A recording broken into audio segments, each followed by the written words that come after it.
We ain't throwing starfish here, now we're having a good party. Talking about structural change.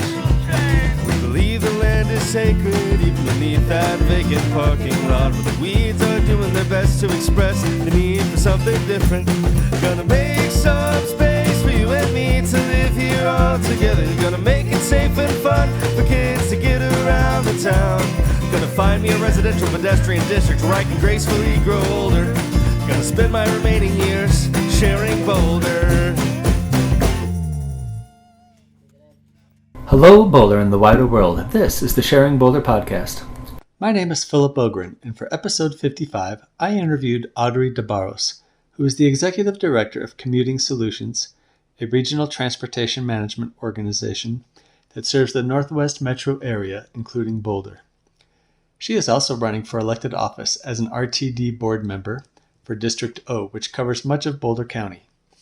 We spoke about how Commuting Solutions serves our region, Boulder County's transit plan, named Linking Boulder County, train service to Boulder, structural changes coming to the RTD Board, RTD's comprehensive operational analysis, and various efforts underway to improve transit in the region, a new bike share pilot, bike and ride shelters, among other subjects.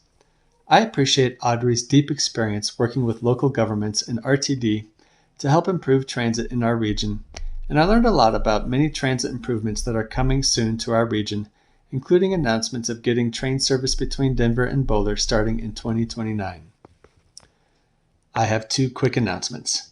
The first is that I'm going to walk with my friend Alex to Coors Field to see the Rockies play the St. Louis Cardinals on September 5th at 6 p.m.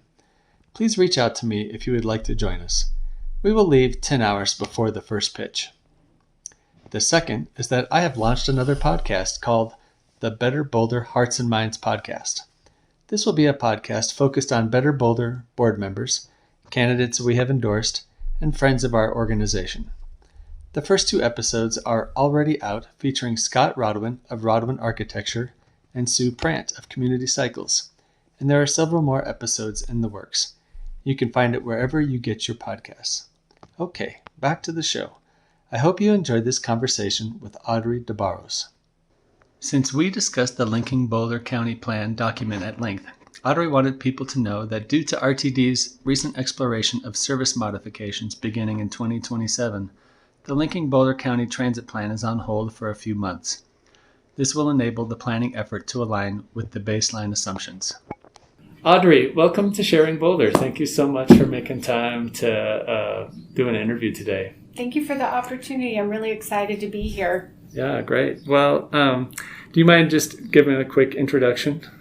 Sure. My name is Audrey DeBarros, and I'm a candidate for the RTD Board District O. Wonderful. So I wanted to start off with how we met. So This was I think it was 2015, because the bike path hadn't opened yet. Or maybe it had. I'm sorry. I know that I bought an e-bike in anticipation of the bike path opening in the January of 2016, and I think we met on a bike to work day. You were manning the Commuting Solutions. Womanning. I'm sorry, womanning. No, I'm sorry. So you were at the station for Commuting Solutions, and I found out about your organization from there. And then I showed up at one of your meetings, which was super interesting. At the time, I was looking for ways to get involved in politics and just understand how it all works. And I went to one of the Commuting Solutions quarterly meetings, and it's like this all hands of local governments and regional government people, and they're all coming together in one room and talking about things that are on their mind related to transit. So maybe, do you mind giving us an overview of what Commuting Solutions is and what they do and about those meetings? Yeah, I'd love to. So Commuting Solutions is a 501c nonprofit organization, and we serve as the Transportation Management Organization, or TMO, for this Northwest region. So when I say Northwest region, I mean the communities of Boulder County, Louisville, Superior, Broomfield, Westminster, Erie, Lafayette, and Longmont. So this Northwest area. And we achieve our mission as a nonprofit through three primary means. One is advocacy for multimodal transportation investments, innovation, so first and final mile connectivity and testing innovative programs to reduce solo driving. And the third pillar of our mission is public education. Most people drive in order to get to where they need to be. And so we're here to inspire commute behavior change. Okay. TMO stands for Transportation Management Organization? You got it. Okay, cool. If I went to name your other metropolitan area, Philadelphia or something, would they have a TMO? Is that like an industry term? Yeah, in the transportation space, yes, it is. There are 8 TMOs in the Denver metro region and about 150 across the country. And what makes us unique is that it's as you just said, we convene people and organizations, whether it's the government sector, chambers of commerce, nonprofit organizations, within a specific geographic area to address the mobility or transportation needs in that space. And so we have a TMO right here in the city of Boulder. Boulder Chamber Transportation Connections is one of our sister organizations, as well as, Denver, North I-25, South I-25. And so we all achieve our mission differently depending upon the context in which we serve. Wow. Okay, so you just opened my mind to the fact that there's 2 TMOs, that like kind of affect me. Let's just put it that way. One in Boulder. And that's related to the chamber, you said? Yes, they are part of the Boulder Chamber. Okay, and then Commuting Solutions, which is maybe a larger geographic regional. Okay. Yes. Is the Boulder one kind of nested under Commuting Solutions? No, we work alongside each other and partner very closely. Cool. Well, can you just describe one of those meetings, that one of your quarterly membership meetings? Absolutely.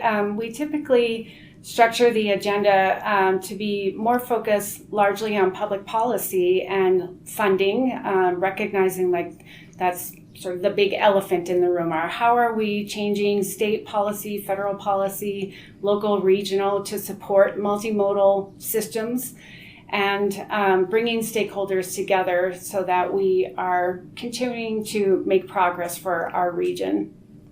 It was such so I've been to maybe 4 or 5 of those meetings, I think. And to me, it was just so fascinating as someone who doesn't have background in local government and is just trying to figure out how it all works and figure out how I can maybe support or figure out who I want to who's doing what, right? And it's such an interesting meeting because you have all these elected representatives from all over the region. You have folks from RTD and various nonprofits.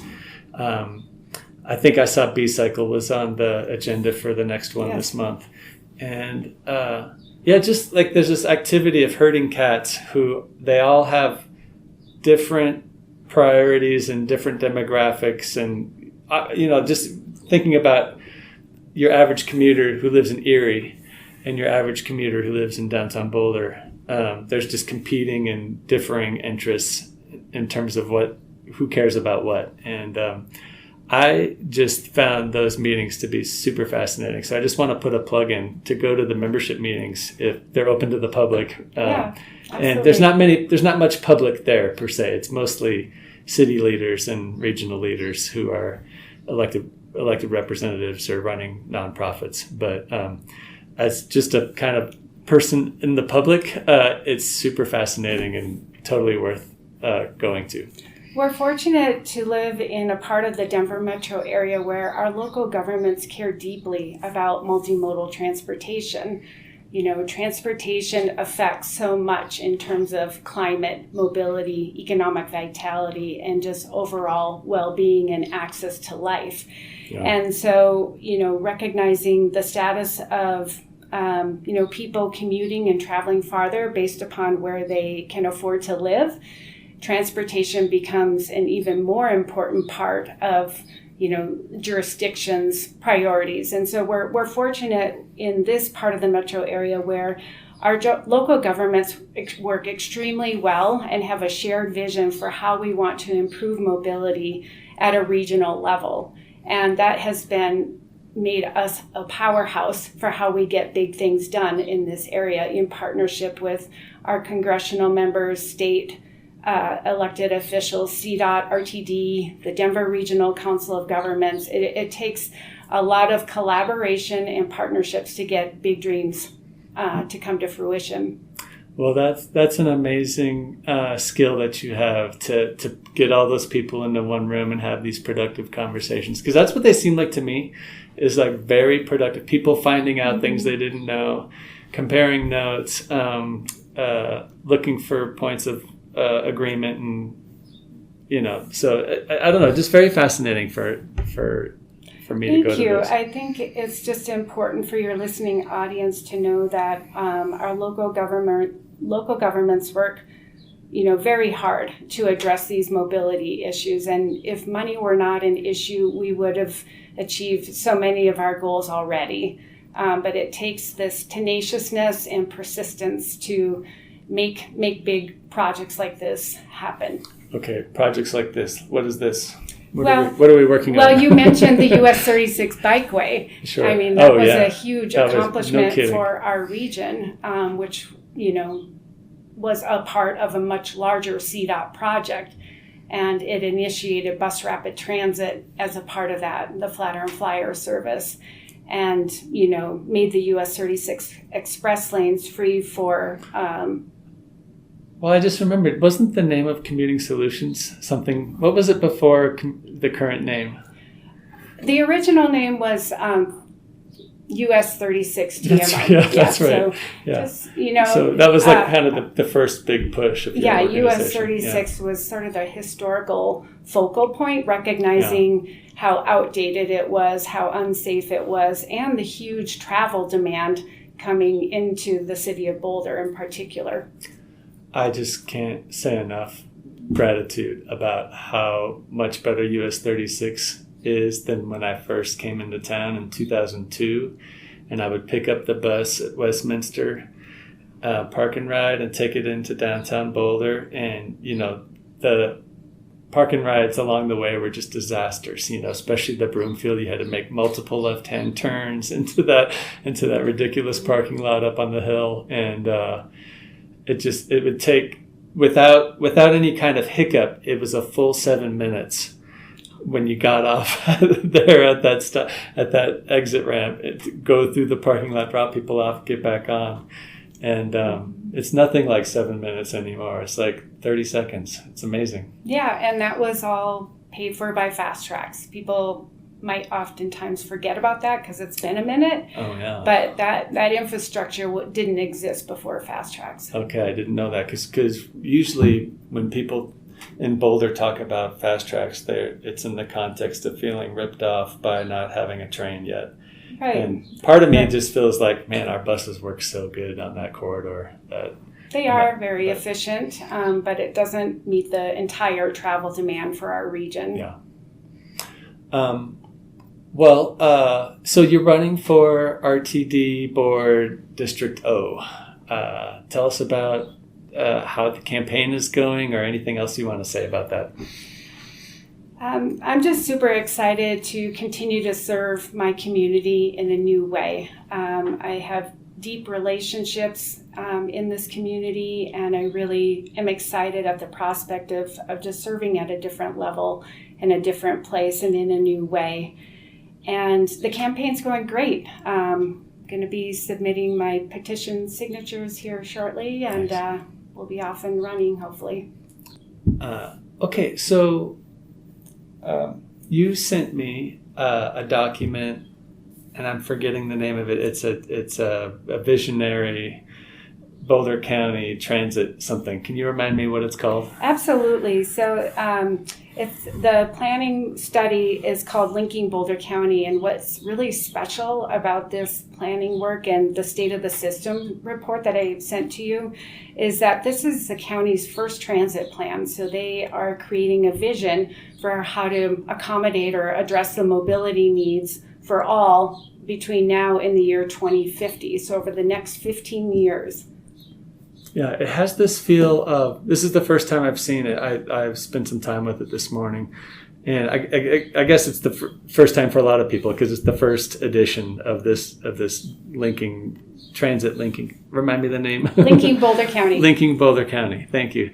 It has very much a feel of reading the transportation section of the Boulder Valley Comprehensive Plan of like, it's got nice graphics and it's got like, why are we doing this? And here's some thoughts and some community feedback. It's really well written and it's got some really nice visuals and some good data in it. What were some highlights for you? Well, the purpose of the State of the System report is really just to communicate the existing conditions of how people are traveling in our region, and to obtain input from Boulder County residents around what matters most to them. And some of the things that I took away from the study, if that would be that'd be great, helpful, would be that the purpose of the Linking Boulder County is to create a vision for how, again, transit can improve over time, recognizing that employment and population is going to only continue to grow over the next 15 years. Some of the things that were a little bit surprising to me, maybe to you as well, is that about 90% of all trips into and out of Boulder County are by a vehicle, and that transit ridership represents less than 1% of all trips. I think that was within the county. Yeah. The 1%. And then I felt like the trips into the county was a higher percentage, like maybe 9% or something like that. I can't remember now.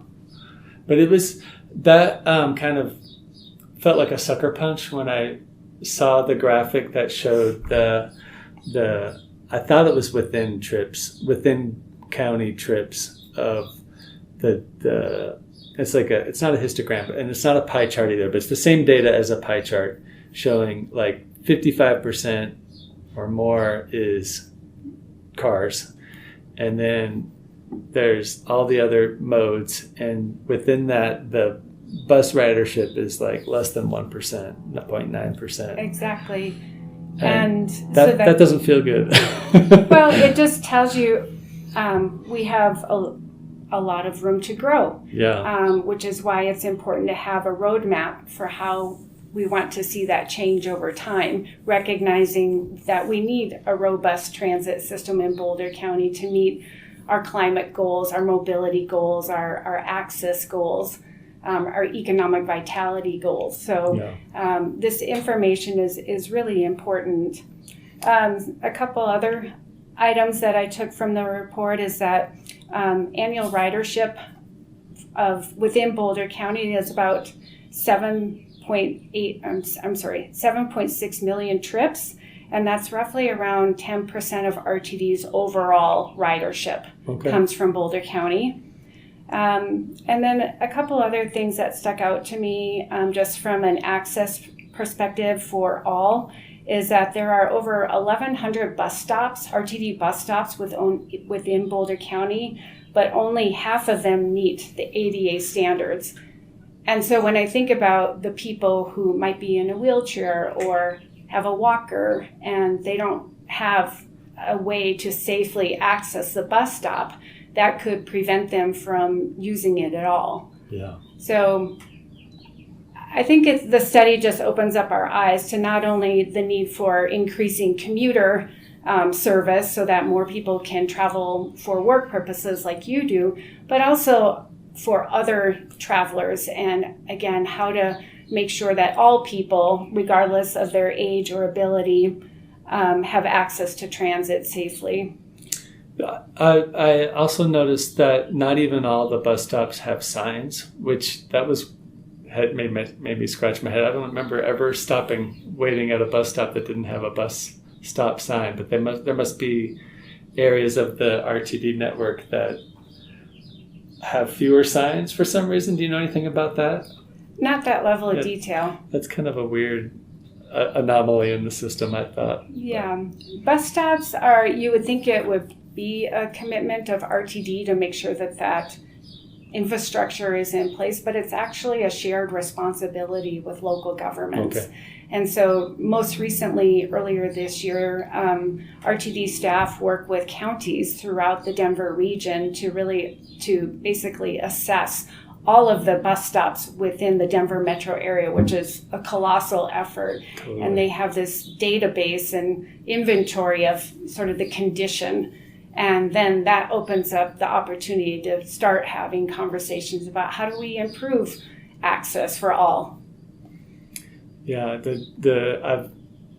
I don't just take the bus for commuting. I bus all over the place, and the difference between different bus stops and how you feel. Yes. Like some of them just like kind of induce anxiety because you're just pressed up against the curb and there's not much there, and some, especially like the park and ride bus stops, which are like fully equipped, and there's a lane that the buses pull off into, like the Table Mesa Park and Ride has great bus stops.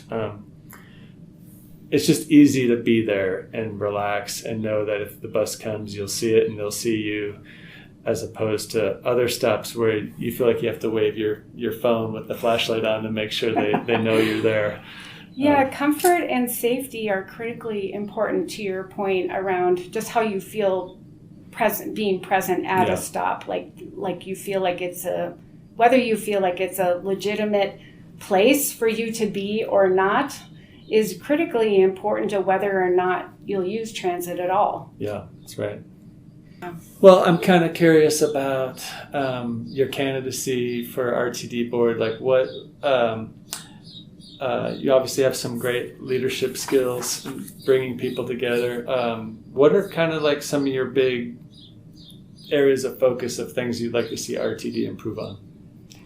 Yeah, so first and foremost, we all want to see the train delivered to our region. Okay. And so I get asked about that a lot. That's probably my number one question is, what's the status of the train? And, Time out. What's the status of the train? Yeah, there is fantastic momentum underway to initiate starter service for our region. Beginning by January of 2029 due to a partnership between the governor's office, CDOT, and RTD, and to negotiate a new deal with Burlington Northern Santa Fe, who owns the railroad tracks. And that service would operate from Denver Union Station to Longmont and then up to Fort Collins, 3 round trips per day, and at no additional cost to taxpayers. So that project would be funded, with Fast Tracks funding that has been tucked away in what's called the Fast Tracks internal savings account. There's about $190 million that has been saved over the years just for a time like this. So we're really optimistic, and we should know by the end of this year if a term sheet and, final design details point us in a good direction to have all of the agencies involved sign off on it. 2029 is the target for what? Starting building it out. Initiating service by then. Initiating service. Yeah, what does that service mean? would begin. Oh, would begin. Service Okay. would begin January of 2029. Wow, It's just around the corner. that's months away. Yeah, it'll be here before we know it. Yeah. So that's very exciting. So that's a big commitment. And When you say initiating,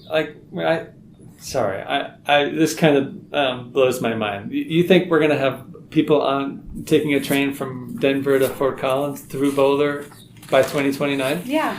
That's amazing. It is. I love it. Yeah, it is amazing. And it's fantastic news that the governor's office announced in partnership with RTD, and there's 5 agencies involved with negotiating with Burlington Northern. That was announced the end of April. Okay. And they are now moving into what's called final design, where they will be tightening up all of the necessary details and have a firm commitment from Burlington Northern. And they'll be going back to those 5 agencies to ask for approval. And then they're off and running.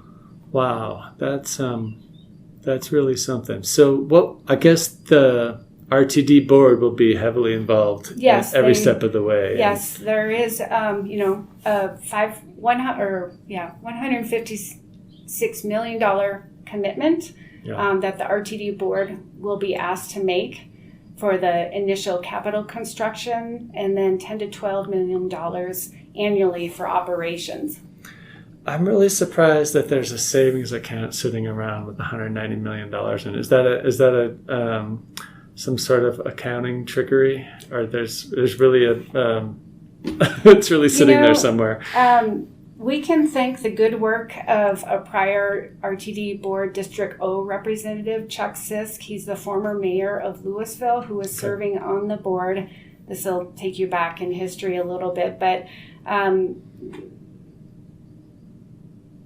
not that long ago, there was an opportunity for RTD to advance a public-private partnership to build the A line out to the airport, a segment of the B line going from Denver to Westminster, which is our corridor, and then the G line.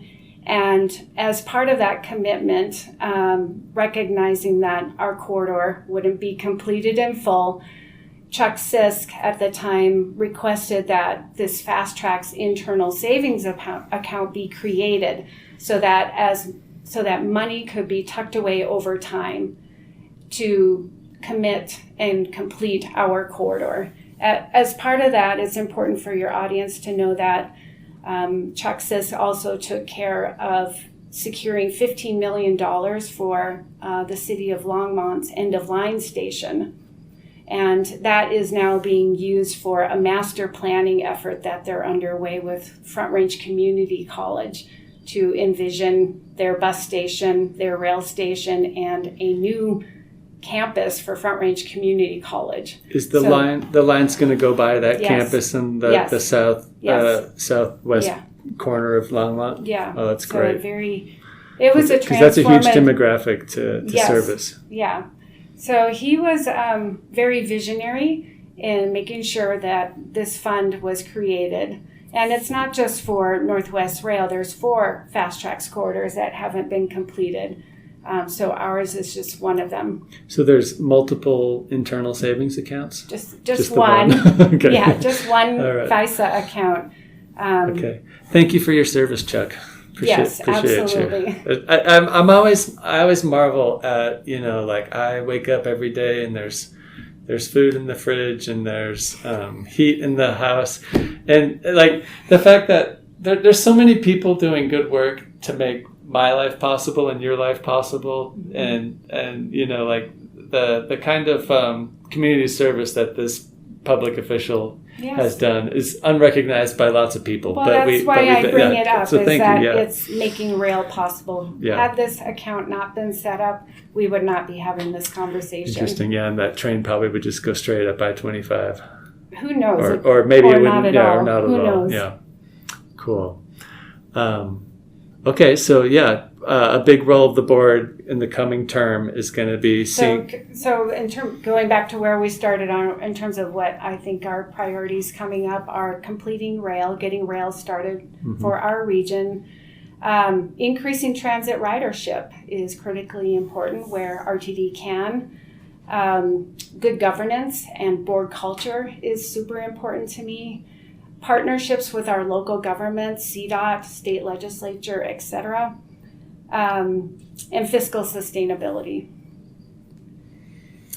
Can you give me a sketch of what fiscal sustainability looks like for RTD or the regional transportation?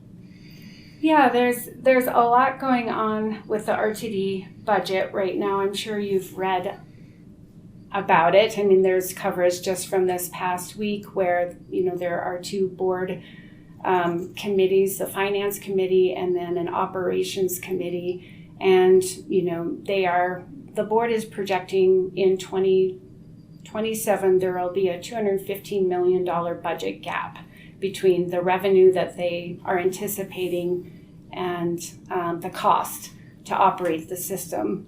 And so they have been thinking about this for quite some time in partnership with RTD staff around how to close that gap because they need to balance their budget. And so they're looking at revenue opportunities and they're looking at cost efficiencies. What are the revenue opportunities? I just think about fares and grants and dedicated sales taxes. It can be that those ideas. It could be land. They own a lot of property. Interesting. It could be operating, special services, changing fares, changing their pass program structure. So there's a universe of options that they're exploring. So to answer your question, RTD basically has not had any new revenue since the Fast Tracks ballot issue over 20 years ago. And their system is getting older and it costs more to maintain and operate that system. And so they will need to have additional funding. So that's just, something that's going to have to happen if we all want to keep and take care of and expand transit in the Denver metro area. Yeah, one of the things I think about is, there's a lot of people who drive and they're perfectly happy driving and they want to continue driving and they have no interest in taking public transit anywhere for any reason, except perhaps an occasional Rockies game, to downtown Denver. And one of the things I think about is it would be great if we could figure out a way for those people that I don't mean to say those people pejoratively, but just that demographic of folks to be on board with public transit in the sense that it makes their lives better, right? Like if you just imagine the FF1 stopped operating, what a disaster that would be for traffic on US 36, and right, because it's a huge percentage of the number of people moving up and down the corridor. Maybe not a huge, but it's enough to make people's lives miserable if they stopped operating and all those people got into cars and started driving. In my conversations with the public about transit just over the years is, people get it. Even if they don't ride RTD, they understand the importance of transit for people who may not be able to drive or who don't want to drive. And just, again, in terms of climate goals and economic vitality, just access to life. So I don't think that it's a hard sell, even if somebody doesn't ride RTD. I guess what I was thinking about is it seems like, the gas tax ought to be, and maybe this is already a thing. What does the gas tax get used for? It funds our whole transportation system. Yeah. Okay. But is it mostly for cars, or it's helping with RTD budgets, or? It goes to support transit service as well. Okay. In terms of fiscal responsibility and changes at RTD, one of the big changes that is coming is revamping the board as a whole. So I want to make sure you knew about Senate Bill 150, which the governor just approved a few weeks ago. And the purpose of the bill is to modernize how the board is structured. Currently, there are 15 board members, which is a lot. Mm-hmm. It's a very large district, but herding 15 board members is cumbersome.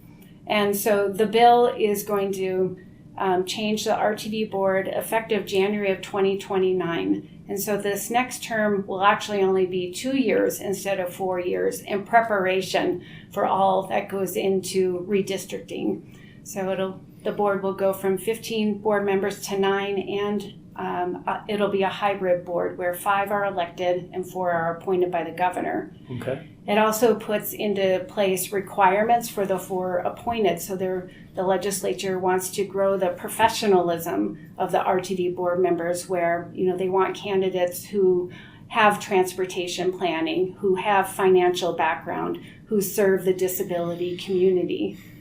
They're changing the compensation of the board of directors to... Is the board a paid position now, or is through 2029? Yes, it's board members earn $1,000 a month, or $12,000 a year, and starting in 29, it'll go to $36,000 a year. Will that be the same for the 4 appointed ones who are more like professionals? Yes. Okay. So it's not meant to be a full-time job for those 4 people. No. Yeah. Not at all. So I think, the next 2 years are a huge opportunity for RTD. And that's why I really want to be a part of it, is, just with all of my experience, that I want to hit the ground running to help RTD prepare for over the next 2 years for all the changes that are coming, and hopefully a ballot issue in 28. So I'd really like to get behind that. And what would the ballot issue be? To increase taxes or something like that?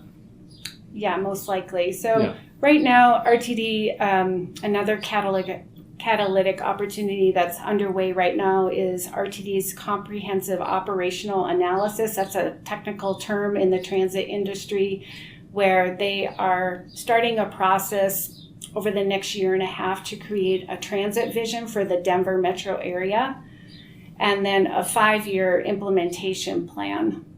And they are preparing this in a constrained environment, meaning if we had no additional money, this is what we could afford to implement broadly over 30 years, as well as within a 5-year time frame. And then an unconstrained lens, meaning if we had additional revenue, this is how it could look. And so that opportunity and having that plan is critically important to then go to the voters to say, this is what we envision. Yeah. Will you help us pay for it? Well, it seems seems like 2030 might be a better year for that if you've got a year of RTD rail service under your belt. One of the things you hear that's just sort of conventional complaints is well, why should we pay for more taxes for RTD when we don't have our rail? But I'm not saying that. I love the idea of having the two plans, one where we don't change the taxes and one where we support the services. It's a good sell. Yeah, I mean, transit is really important, and just like our local governments are struggling financially because sales tax is down, whether it's CDOT, local governments, pretty much any public entity has declining revenue right now, and RTD is no different. Yeah. And this is a super important issue for all of our communities and the entire Denver region. So I'm really hopeful that 2028 could be the year to go to the ballot. One thing that's really, I think, special about our region, as we've talked about, is our collaboration to address mobility together. And we have a roadmap for improving transit in our region called the Northwest Area Mobility Study.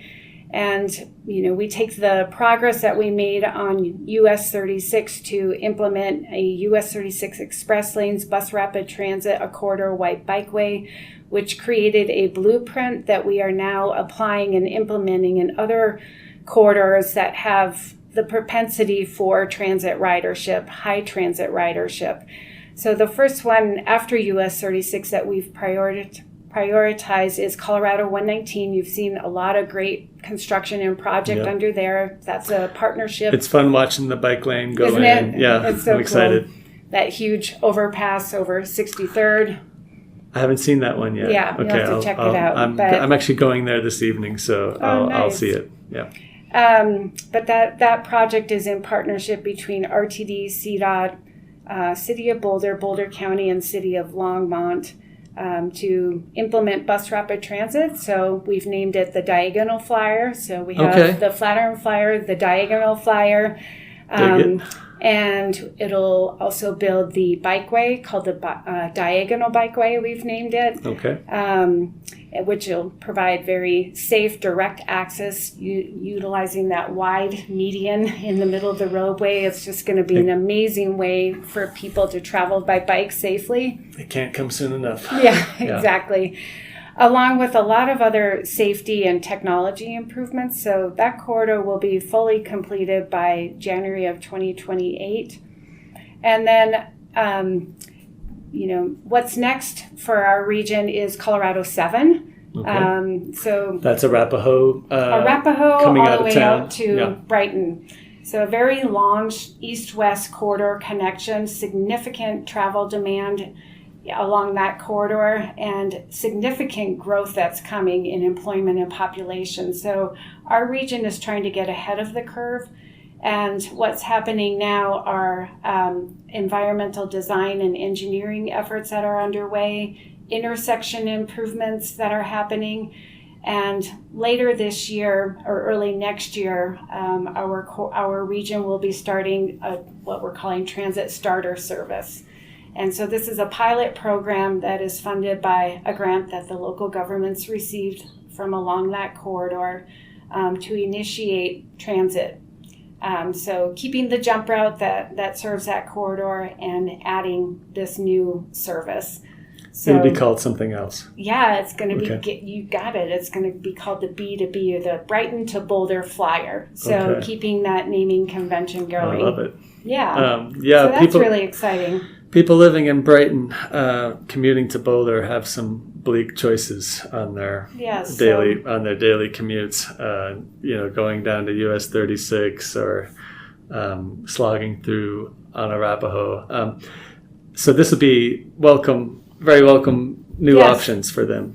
Yes, and the city of Boulder has been proactive to put in multimodal improvements along Arapahoe, including the business access lanes, in preparation for this service. So we're really appreciative of that. So I think of 119 as a popular route to bike to and from. People have often done it, and I assume there'll be a big market for that bike path once it goes online. Do you have the sense that people will want to go up and down Highway 7 to and from Brighton, or to and from Lafayette? All the way. I mean, it's a long corridor. But is that going to be an emphasis though, as bike safety? Yeah. Awesome. And there would be a separate bikeway along that corridor as well in the future. This isn't like a present day effort, but this, it's important to have these visions so that we can make incremental progress. And then there's a major north-south one on US 287 that's in the works. What's the status of that? So US 287, unfortunately, is the deadliest roadway in Boulder County. Ouch. And so we're really appreciative that CDOT Region 4 won a grant from U.S. Department of Transportation to address safety by putting in median barriers, so to avoid head-on collisions, and also addressing turning access. So that project is getting going in the next year or so. So that's kind of car safety right now. Do the lowest hanging fruit to the biggest need to improve safety Yeah. in that corridor. I mean, there are plans down the road for bus rapid transit and a bikeway, but most importantly is to address these safety issues immediately. What's the flyer going to be called on the 287? Do you have a great idea? Not yet. I'll think about it. Keep me posted. Erie flyer. No, that doesn't work. Sorry. Yeah, keep trying. Cool. What's this purple one on 42? Yeah, that's the 42 is another important corridor connecting Lafayette, Louisville, all the way to Broomfield. And so there are local efforts that are underway that the city of Louisville, in partnership with Lafayette, are implementing to redesign and reconstruct that roadway that are happening now. All right, that hurts my brain. I'm not familiar with 42, and that the map looks like a bike path. Like it's kind of all. It's not a straight shot like US 36, but I assume there's a lot of traffic on there now, yes. and there's a big need for it. Absolutely. Okay, cool. Thanks for sharing that. Is there any other topics? There's more. Oh wait, there's more. Oh, great. I was really excited to share with you, just recognizing, your love of bicycling and of transit, is that one of the strategies in terms of first and final mile connectivity that our region has been working on is a regional bike share program. Okay. So, here we have, bus rapid transit corridors and bikeways that are implemented or will be implemented, and making it easy for the public to access the stations by bike is critically important to increasing use of transit. And so I won't bore you with all the details, but our region won a grant through the Colorado Energy Office to begin a pilot program that'll pay for about a third of the capital construction and the ongoing operations for 3 years. And a bike share vendor was recently selected by local governments. It's going to be B-Cycle. And Nice. So we're just in the stages of getting mobilized and getting permits. So that project is going to get started in Longmont later this summer. So we're Cool. really And excited about it's going to that. happen in Longmont and Broomfield and Yeah, else? so there's 6 jurisdictions in this initial phase. So Longmont, Boulder County, Superior, Broomfield, and Westminster. Okay, swinging for the fences. And Lafayette. Amazing. Well, Yeah. this for a fact this is near and dear to my heart because I have last mile Yes. commuting issues with getting to where I work in Broomfield. I get dumped off at Flatirons Crossing, and then I have about a mile and a half to go. And I've tried everything. I've never done the Accessor ride or whatever the on-demand Flex ride. Yeah. I should do it just so that I could experience it and understand a little bit better. But I don't feel like I'm the target I would agree. market demographic for that. Even though every time I'm at one of the booths saying how I can get to my campus, they're always like, "Oh, the Flex ride is here." But anyways, I've done push scooters and I've tried rollerblading and I've biked and I mostly bike now and it's fine, but it means I have to put a bike on the bus and it's just an extra. Like if I had Lime scooters sitting there on both sides, that would be like the sweet spot for me. So I have an idea for you. Okay. Have you considered our bike and ride shelters? Oh, I keep meaning to look into that. I have considered it. You could keep a bike at the Flatiron Bike and Ride Shelter Yes. so that when you get off the bus, you have a bike waiting there for you. And those are free, right? Yeah. Because I looked at it recently enough to remember that the cost was not much. It's free. Yeah. It's free. Yeah. Okay. So how do I get signed up for that?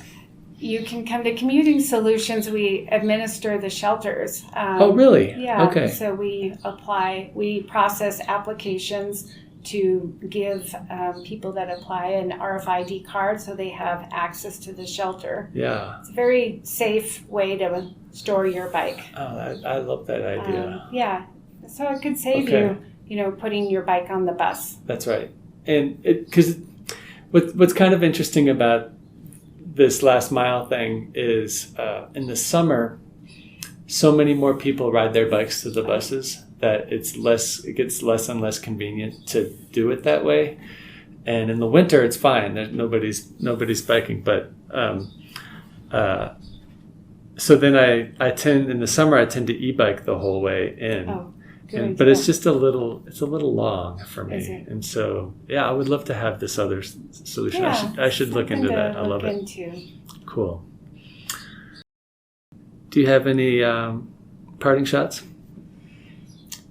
We've just accomplished so much together for this region, and partnerships and collaboration are how we get big things done. Yeah. And I'm just excited about the prospect to continue to serve my region in this new way and to bring that perspective and all of my relationships to the RTD board as they begin a really exciting and challenging set of changes coming up over the next 2 years. Yeah, you kind of opened my mind to a bunch of stuff that's coming down the pipe. And so thank you for that inspiration. Also, thank you for your service. I know that sticking your neck out to run for elected office is it's not for the faint of heart. And so thank you for being willing to serve. I really appreciate you. I appreciate you, and this is really important work, and I'd be delighted to continue it. Yeah, great. Thank you. Thank you. Gonna find me a residential pedestrian district where I can gracefully grow older. Gonna spend my remaining years sharing Boulder. Thank you for listening to Sharing Boulder. Please support the podcast by sharing it with your friends and neighbors. You can contact me at linktree.com/Philip Ogren, which you can find by visiting sharingboulder.us, where you can also find show notes and previous episodes. This episode of Sharing Boulder was produced and edited by Philip Ogren. The music was created by Nathaniel Ogren and Sack Lunch. Keep sharing, Boulder.